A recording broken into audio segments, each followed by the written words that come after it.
Grant, what's the challenge like of playing a team in the 7th tier of the spectrum? Yeah, tough. A lot of people, outside looking in, will be thinking, it's an easy one for Doncaster. It's certainly not the way we think. I've been to watch them. I think they're a very good team. I think they're coached well. You can see they're certainly coached, and there's some good patterns of play and style of play and how they work.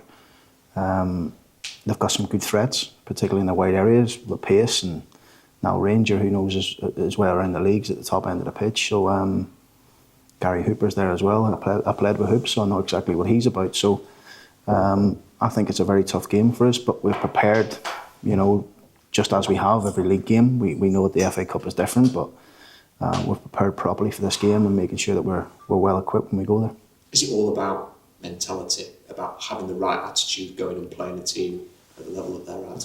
Yeah, I'd never question that with my team. I think we've got that anyway. I think the characteristics that we've recruited for in our building and the players that we have in our camp, we'll not be thinking any other different to go there and know it's going to be a tough game, but can we go there and get the result and get into the next round? That's the way we're thinking. And we're looking forward to the challenge, obviously, and it's to have 500 or 600 fans come down and help us and support us. And I've been to Kettering numerous times. When I was at Peterborough, and we played some games there, whether it was the 21s or 18s. I've been there a few times and watched games, so I know exactly what to expect. I know what the team's about. We've had them watched 3 or 4 times. I've watched them myself. So we're going into the game well prepared. You've kind of got back to spoiler, really, haven't you? Because everyone's going to be looking at this. They called the win against Northampton as like the biggest result they've ever had. They've put extra seats in. They're looking at this game now as another opportunity to create a bit of history, and you've kind of got to go there and ruin it all, haven't you? It's the beauty of the FA Cup, isn't it? And as much as it's big for Kettering and financially big for it's big for us as well. So it's no different, and I made no bones about that when I said, financially it's huge for us. For us to go further in this competition helps us in every way. And we know that it's going to be a tough game there. We know the stadium. Lee Glover has been there and managed the club before, so it helps us. We've got sort of a foot in the door, and we know a little bit about them. There's some players there who I know and I've worked with at previous clubs as well, so we know a lot about them. But ultimately, it's what we do on the day. It's how we go and approach the game, the game plan that we put in place, and hopefully we can go and get the result. I was going to ask you about the financial benefits, because when you look at a team like Kettering, it's obvious what the financial benefit is for them.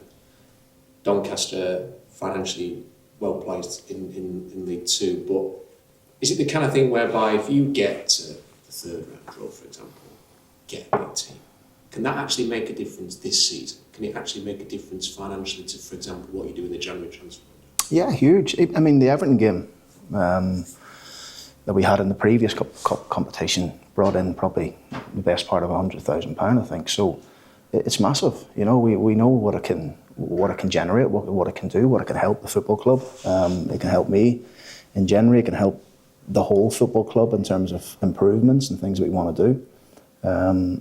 So all the cup competitions that we enter, we know the financial implications that surround them. So I don't know what it's called now. It's had that many names. I think it's about 15 names. But the competition we played Port Vale in, I should say, is at the Virtue Trophy or something now. Again, financially rewarding for us. Every time, every round we go further. So we know what they're about. We think it's really important for us. We set our stall out in the summer to say we want to have a good league campaign. Of course we do, but the FA Cup's very important for us as well, because we know the benefits of a run financially for us and the football club. When you are planning what you're going to do for this game in terms of team selection, one of the kind of things you have to consider with regards to, you've got a huge December coming up where there's loads of football. You've got players you'd probably like to get some minutes in as well, but you want to make sure you get through, don't you, and pick a team that can ensure that you get through. The next game, Rob, is the most important one for us. So we'll pick the team that we feel is the strongest to go and get a result there. We've managed to get some minutes into the players' legs on Wednesday here with a good game behind closed doors against Rotherham. Steve brought a strong team, which was brilliant for us because we wanted that type of test.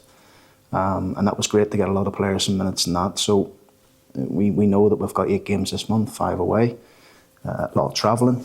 Again, it's a busy schedule for us, but we have to make sure the players are ready and fit to compete in every single game that we're called upon and we're in. And obviously this is the next one, so we'll always pick a team to try and win the next game, and this is no different. Are you due a bit of luck in front of go? Yeah, a little bit. I mean, look, I think I'm a firm believer you make your own luck, really. We could just do a wee bit, something just going our way a little bit. But you know what the pleasing element of it is that the performances have been strong throughout the season. I felt that most of the season we've been really strong. Probably just going through a little bit of a patch at the moment where not scoring enough. It's not what we're about and I'm about and my coaching staff's about, and certainly not what the team's about. So we all know where we're lacking at this moment in time. It doesn't take rocket science to see that. But I believe it will come. I believe we've got very good players in our building, good people who want to learn and get better. Good experience in there to keep people level and not get frustrated when chances go begging.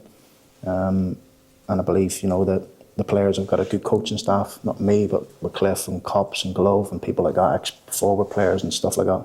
Not so much Cliff, but definitely Cops and Glove. They've got good people in behind them to support them and help them in these sort of situations.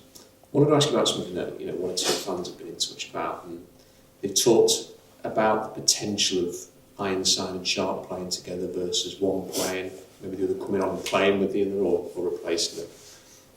What do you have to think as a manager? Because if you're going to go to a front two, it does alter quite a lot, doesn't it? But at the same time, it is tantalising, I guess, to throw both in.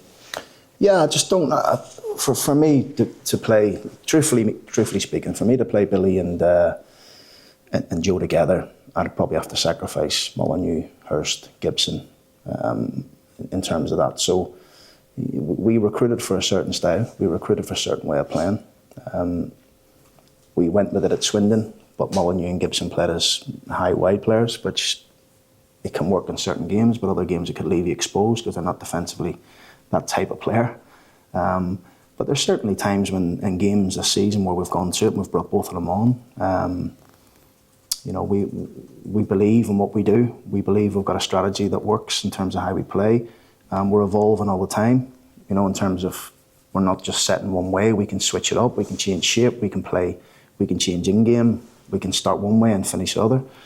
And these are all traits of what we have done in the training ground, probably the past 14 or 15 months in terms of how we work with a group and for them to understand what we ask of them at that certain time.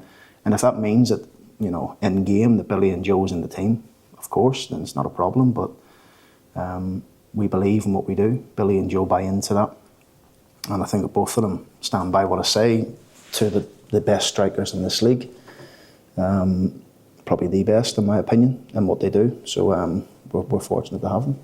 I guess it can't be underestimated how important it is to have real sort of clarity on what you want to do, what kind of team you want to be able to work on that. Because in fairness, there are teams who they struggle for that, don't they? They're constantly looking for what works. Yeah, I don't think that works. I think when you know exactly how you want to play and how you want to go about things, the players are clear in your instructions. The players are clear in terms of how you work. I think once you go and start chopping and changing things game by game, I think the players start not believing in you personally, because I think they don't think you believe in what they're about. So I've always been that way of thinking.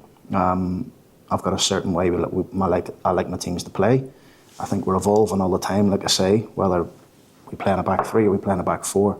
We play in a back four and we end up in a back three with people moving in different positions. So we know we've got different ways to play and different ways to go about games, depending on how the opposition set up against us or how they press against us or how they set off against us. We feel like we're evolving all the time. Finally, any injury news, anything to report? Yeah, just one from the game on Wednesday. Tom Nixon felt his hamstring, which is not great news for Tom because he's only just come back. But I don't think it's going to keep him out too long, maybe 2-3 weeks. But apart from that, everyone's okay.